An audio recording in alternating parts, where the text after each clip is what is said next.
नमस्कार। सुनो कहानी श्रृंखला के अंतर्गत प्रस्तुत है कहानी आदर्श विरोध, जिसके लेखक हैं मुंशी प्रेमचंद जी। महाशय दया कृष्ण मेहता के पांव जमीन पर न पड़ते थे। उनकी वह आकांक्षा पूरी हो गई थी जो उनके जीवन का मधुर स्वप्न था। उन्हें वह राज्याधिकार मिल गया था जो भारत निवासियों के लिए जीवन स्वर्ग है। वायसराय ने उन्हें अपनी कार्यकारिणी सभा का मेंबर नियुक्त कर दिया था। मित्रगण उन्हें बधाइयां दे रहे थे। चारों ओर आनंदोत्सव मनाया जा रहा था। कहीं दावतें होती थीं, कहीं आश्वासन पत्र दिए जाते थे। वह उनका व्यक्तिगत सम्मान नहीं, राष्ट्रीय सम्मान समझा जाता था। अंग्रेज अधिकारी वर्ग भी उन्हें हाथों हाथ लिए फिरता था। महाशय दया कृष्ण लखनऊ के एक सुविख्यात बैरिस्टर थे। बड़े उदार हृदय, राजनीति में कुशल तथा प्रजा भक्त थे। सदैव सार्वजनिक कार्यों में तल्लीन रहते थे। समस्त देश में शासन का ऐसा निर्भय तत्वान्वेषी, ऐसा निष्प्रिय समालोचक न था, और न प्रजा का ऐसा सूक्ष्मदर्शी, ऐसा विश्वसनीय और ऐसा सहृदय बंधु। समाचार पत्रों में इस नियुक्ति पर खूब टीकाएं हो रही थीं। एक ओर से आवाज आ रही थी, हम गवर्नमेंट को इस चुनाव पर बधाई नहीं दे सकते।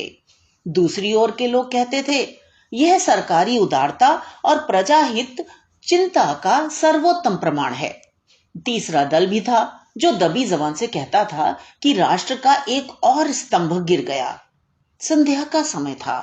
कैसर पार्क में लिबरल लोगों की ओर से महाशय मेहता को पार्टी दी गई। प्रांत भर के विशिष्ट पुरुष एकत्र थे। भोजन के पश्चात सभापति ने अपनी वक्तृता में कहा, हमें पूरा विश्वास है कि आपका अधिकार प्रवेश प्रजा के लिए हितकर होगा और आपके प्रयत्नों से उन धाराओं में संशोधन हो जाएगा जो हमारे राष्ट्र के जीवन में बाधक हैं। महाशय मेहता ने उत्तर देते हुए कहा, राष्ट्र के कानून वर्तमान परिस्थितियों के अधीन होते हैं। जब तक परिस्थितियों में परिवर्तन न हो, कानून में सुव्यवस्था की आशा करना भ्रम है। सभा विसर्जित हो गई। एक दल ने कहा, कितना न्याययुक्त और प्रशंसनीय राजनीतिक विधान है। दूसरा पक्ष बोला, आ गए जाल में। तीसरे दल ने नैराश्यपूर्ण भाव से सिर हिला दिया, पर मुंह से कुछ न कहा। मिस्टर दया कृष्ण को दिल्ली आए हुए 1 महीना हो गया। फागुन का महीना था। शाम हो रही थी। वे अपने उद्यान में हौज के किनारे एक मखमली आराम कुर्सी पर बैठे थे।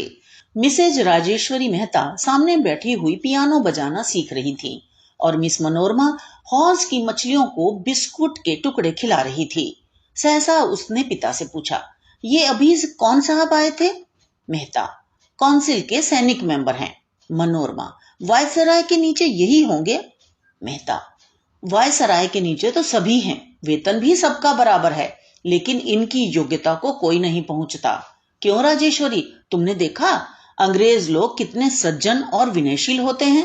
राजेश्वरी, मैं तो उन्हें विनय की मूर्ति कहती हूँ। इस गुण में भी ये हमसे बढ़े हुए हैं। उनकी पत्नी मुझसे कितने प्रेम से गले मिली। मनोरमा, मेरा तो जी चाहता था उनके पैरों पर गिर पड़ूं। मेहता, मैंने ऐसे उदार, शिष्ट, निष्कपट और गुणग्राही मनुष्य नहीं देखे। हमारा दया धर्म कहने ही को है। मुझे इसका बहुत दुख है कि अब तक क्यों इनसे बदगुमान रहा। सामान्यतः इनसे हम लोगों को जो शिकायतें हैं, उनका कारण पारस्परिक सम्मिलन का न होना है। एक दूसरे के स्वभाव और प्रकृति से परिचित नहीं। राजेश्वरी, एक यूनियन क्लब की बड़ी आवश्यकता है, जहां 2 जातियों के लोग सहवास का आनंद उठावें। मिथ्या द्वेष भाव के मिटाने का एकमात्र यही उपाय है। मेहता, मेरा भी यही विचार है। घड़ी देखते हुए बोले, 7 बज रहे हैं। व्यवसाय मंडल के जलसे का समय आ गया। भारत निवासियों की विचित्र दशा है। ये समझते हैं कि हिंदुस्तानी मेंबर काउंसिल में आते ही हिंदुस्तान के स्वामी हो जाते हैं और जो चाहें स्वच्छंदता से कर सकते हैं। आशा की जाती है कि वे शासन की प्रचलित नीति को पलट दें, नया आकाश और नया सूर्य बना दें। उन सीमाओं पर विचार नहीं किया जाता है जिनके अंदर मेंबरों को काम करना पड़ता है। राजेश्वरी बोली, इनमें उनका दोष नहीं। संसार की यह रीति है कि लोग अपनों से सभी प्रकार की आशा रखते हैं। अब तो काउंसिल के आधे मेंबर हिंदुस्तानी हैं। क्या उनकी राय का सरकार की नीति पर असर नहीं हो सकता? मेहता बोले, अवश्य हो सकता है और हो रहा है, किंतु उस नीति में परिवर्तन नहीं किया जा सकता। आधे नहीं, अगर सारे मेंबर हिंदुस्तानी हो तो भी वे नई नीति का उद्घाटन नहीं कर सकते। वे कैसे भूल जावें कि काउंसिल में उनकी परिस्थिति केवल सरकार की कृपा और विश्वास पर निर्भर है। उसके अतिरिक्त वहां आकर उन्हें आंतरिक अवस्था का अनुभव होता है और जनता की अधिकांश शंकाएं असंगत प्रतीत होने लगती हैं। पद के साथ उत्तरदायित्व का भारी बोझ भी सिर पर आ पड़ता है। किसी नई नीति की सृष्टि करते हुए उनके मन में यह चिंता उठनी स्वाभाविक है कि कहीं उसका फल आशा के विरुद्ध न हो। यह वस्तुतः उनकी स्वाधीनता नष्ट हो जाती है। उन लोगों से मिलते हुए भी झिझकते हैं जो पहले इनके सहकारी थे, पर अब अपने उच्छृंखल विचारों के कारण सरकार की आंखों में खटक रहे हैं। अपनी वक्तृताओं में न्याय और सत्य की बातें करते हैं और सरकार की नीति को हानिकर समझते हुए भी उसका समर्थन करते हैं।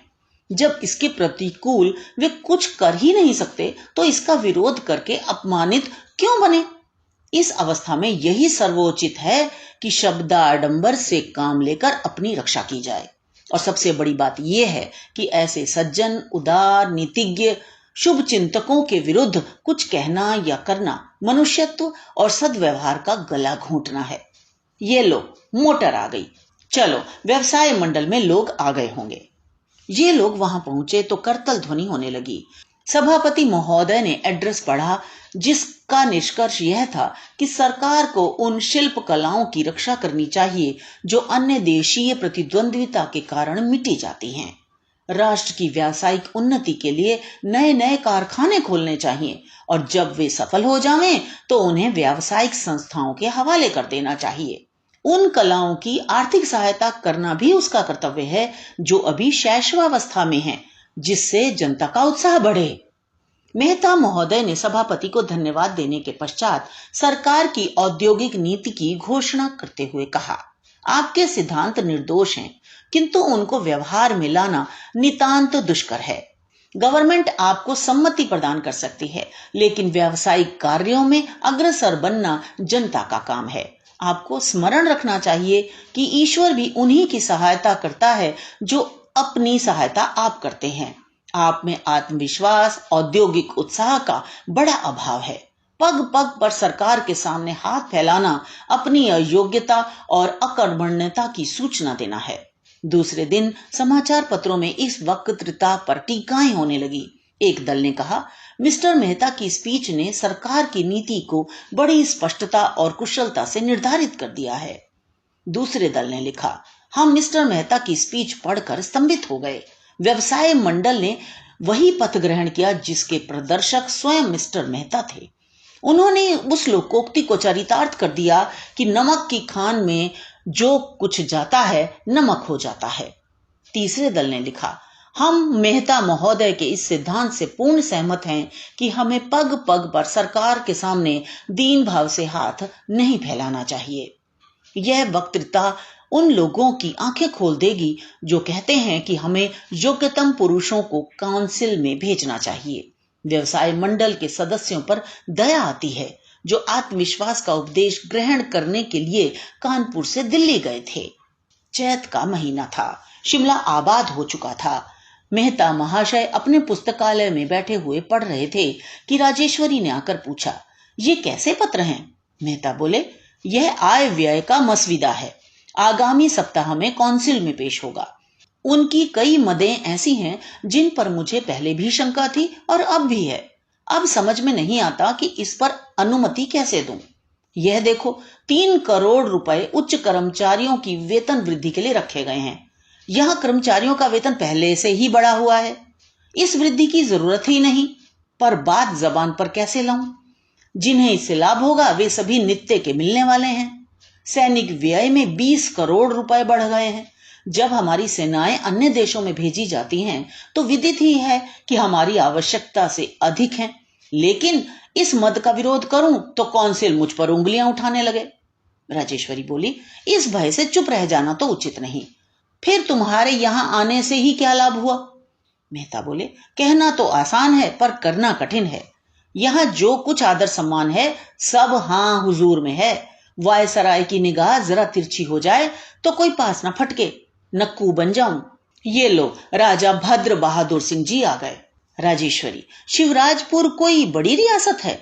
मेहता, हाँ, 15 लाख वार्षिक से कम आय न होगी, और फिर स्वाधीन राज्य है। राजेश्वरी, राजा साहब मनोरमा की ओर बहुत आकर्षित हो रहे हैं। मनोरमा को भी उनसे प्रेम होता जान पड़ता है। मेहता, यह संबंध हो जाए तो क्या पूछना, ये मेरा अधिकार है जो राजा साहब को इधर खींच रहा है। लखनऊ में ऐसे सुअवसर कहाँ थे? वह देखो, अर्थ सचिव मिस्टर काक आ गए। काक मेहता से हाथ मिलाते हुए बोले, मिसेस मेहता, मैं आपके पहनावे पर आसक्त हूँ। खेद है, हमारी लेडियां साड़ी नहीं पहनती। राजेश्वरी, मैं तो अब गाउन पहनना चाहती हूँ। काक बोले, नहीं मिसेस मेहता, खुदा के वास्ते यह अनर्थ न करना। मिस्टर मेहता, मैं आपके वास्ते एक बड़ी खुशखबरी लाया हूँ। आपके सुयोग्य पुत्र अभी आ रहे हैं या नहीं? महाराजा भिंद उन्हें अपना प्राइवेट सेक्रेटरी बनाना चाहते हैं। आप उन्हें आज ही सूचना दे दें। मेहता, मैं आपका बहुत अनुग्रहित हूँ। काक, तार दे दीजिए तो अच्छा हो। आपने काबुल की रिपोर्ट तो पढ़ी होगी। हिज मैजेस्टी अमीर हमसे संधि करने के लिए उत्सुक नहीं जान पड़ते। वे बोल्शेविकों की ओर झुके हुए हैं। अवस्था चिंताजनक है। मेहता बोले, मैं तो ऐसा नहीं समझता। गत शताब्दी में काबुल को भारत पर आक्रमण करने का साहस कभी ना हुआ। भारत ही अग्रसर हुआ। हाँ, वे लोग अपनी रक्षा करने में कुशल हैं। काक, लेकिन क्षमा कीजिएगा, आप भूल जाते हैं कि ईरान, अफगानिस्तान और बोल्शेविक में संधि हो गई है। क्या हमारी सीमा पर इतने शत्रुओं का जमा हो जाना चिंता की बात नहीं? उनसे सतर्क रहना हमारा कर्तव्य है। इतने में लंच का समय आया। लोग मेज पर जा बैठे।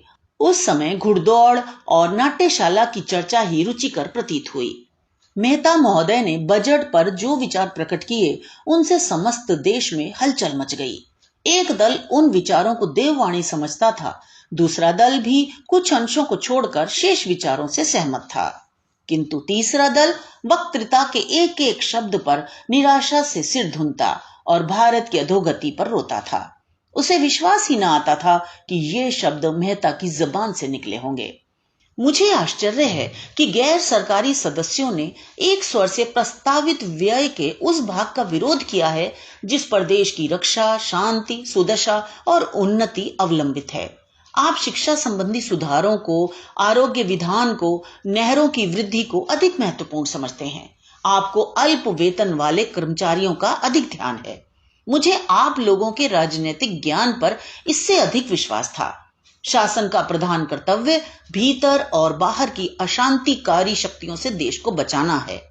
शिक्षा और चिकित्सा, उद्योग और व्यवसाय गौण कर्तव्य हैं। हम अपनी समस्त प्रजा को अज्ञान सागर में निमग्न देख सकते हैं। समस्त देश को प्लेग और मलेरिया में ग्रस्त रख सकते हैं। अल्प वेतन वाले कर्मचारियों को दारुण चिंता का आहार बना सकते हैं। कृषकों को प्रकृति की अनिश्चित दशा पर छोड़ सकते हैं, किंतु अपनी सीमा पर किसी शत्रु को खड़े नहीं देख सकते। अगर हमारी आय संपूर्णतः देश रक्षा पर समर्पित हो जाए तो भी आपको आपत्ति न होनी चाहिए। आप कहेंगे इस समय किसी आक्रमण की संभावना नहीं है। मैं कहता हूं संसार में असंभव का राज्य है। हवा में रेल चल सकती है, पानी में आग लग सकती है, वृक्षों में वार्तालाप हो सकता है, जड़ चैतन्य हो सकता है। क्या ये रहस्य नित्य प्रति हमारी नजरों से नहीं गुजरते? आप कहेंगे राजनीतिज्ञों का काम संभावनाओं के पीछे दौड़ना नहीं, वर्तमान और निकट भविष्य की समस्याओं को हल करना है। राजनीतिज्ञों के कर्तव्य क्या हैं, मैं इस बहस में नहीं पड़ना चाहता, लेकिन इतना तो सभी मानते हैं कि पथ्य औषधि सेवन से अच्छा होता है। आपका केवल यही धर्म नहीं कि सरकार के सैनिक व्यय का समर्थन करें, बल्कि यह मंतव्य आपकी ओर से पेश होना चाहिए। आप कहेंगे कि स्वयं सेवकों की सेना बढ़ाई जाए। सरकार को हाल के महासंग्राम में इसका बहुत ही खेदजनक अनुभव हो चुका है। शिक्षित वर्ग विलास प्रिय, साहसहीन और स्वार्थ सेवी है। देहात के लोग शांति प्रिय, मैं उन्हें भीरू तो नहीं कहूंगा, किंतु संकीर्ण हृदय और गृह सेवी हैं। उनमें वह आत्मत्याग कहां, अपने पुरखों की वह वीरता कहां? और शायद मुझे यह याद दिलाने की जरूरत नहीं कि किसी शांति प्रिय जनता को आप 2-4 वर्षों में रणकुशल और समीर प्रवीण नहीं बना सकते। जेठ का महीना था, लेकिन शिमले में न लू की ज्वाला थी न धूप का ताप। महाशय मेहता विलायती चिट्ठियां खोल रहे थे। बाल कृष्ण का पत्र देखते ही फड़क उठे, लेकिन जब उसे पढ़ा तो मुखमंडल पर उदासी छा गई। पत्र लिए हुए राजेश्वरी के पास आए। उसने उत्सुक होकर पूछा, बाला का पत्र आया? मेहता, हाँ ये है। राजेश्वरी, कब आ रहे हैं? मेहता, आने जाने के विषय में कुछ नहीं लिखा, बस सारे पत्र में मेरे जाति द्रोह और दुर्गति का रोना है। उसकी दृष्टि में मैं जाति का शत्रु, धूर्त, स्वार्थांध, दुरात्मा सब कुछ हूं। मैं नहीं समझता कि उसके विचारों में इतना अंतर कैसे हो गया। मैं तो उसे बहुत ही शांत प्रकृति, गंभीर, सुशील, सचित्र और सिद्धांत प्रिय नवयुवक समझता था और उस पर गर्व करता था। और फिर यह पत्र लिखकर ही उसे संतोष नहीं हुआ। उसने मेरी स्पीच का विस्तृत विवेचन एक प्रसिद्ध अंग्रेजी पत्रिका में छपवाया है। इतनी कुशल हुई कि वह लेख अपने नाम से नहीं लिखा, नहीं तो मैं कहीं मुंह दिखाने योग्य न रहता। मालूम नहीं यह किन लोगों की कुसंगति का फल है।